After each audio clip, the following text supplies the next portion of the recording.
Most traders don't fail in a dramatic way. They don't blow up in one reckless moment. They don't lose everything overnight.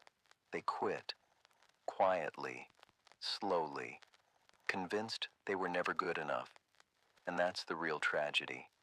Because most traders don't quit at the beginning. They quit right before they would have succeeded. Not because they were wrong, but because progress in trading doesn't feel like progress. It feels like stagnation, months of effort, with nothing to show for it. Small wins erased by drawdowns, confidence replaced by doubt. This is where most traders leave, because the market doesn't reward effort. It rewards consistency over time, and time is uncomfortable. Old school traders understood this. They expected long periods where nothing worked, where discipline was tested, where patience felt pointless. Jesse Livermore called these periods sitting through dead money. Not exciting, not motivating, just necessary. Most traders misinterpret this phase. They think, if I were good, I'd be winning by now. If this worked, it would feel better. If I really had an edge, it would be obvious. But edges aren't obvious. They're subtle. They reveal themselves slowly. Over hundreds of trades, the market doesn't give reassurance. It gives uncertainty. And uncertainty feels like failure. That's why traders start changing things. New strategies, new time frames, new rules. Not because the old ones didn't work, but because waiting felt unbearable. This is where success quietly slips away.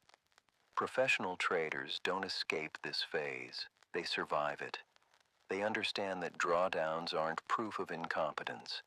They're proof you're playing a probabilistic game, a game where results lag behind skill. The amateurs ask, why isn't this working yet? Professionals ask, am I executing my plan correctly? One question leads to frustration, the other leads to survival. Paul Tudor Jones once said that the hardest thing in trading isn't learning how to win, it's learning how to sit still when nothing seems to be happening, because sitting feels like falling behind. But in trading, sitting is often the work. The market tests patience before it rewards discipline. And most traders fail that test not because they lack talent, but because they run out of emotional endurance. They quit not at the start, but at the threshold, right before small edges compound, right before consistency forms, right before confidence becomes quiet instead of fragile. So if you feel stuck, if progress feels invisible, if discipline feels unrewarded, you may not be failing. You may be exactly where traders are supposed to be before things finally begin to work. The market doesn't care how badly you want it, but it does reward those who can stay long enough to let probability do its job. Most traders never make it that far, not because they couldn't, but because they didn't stay. And in trading, staying is the edge.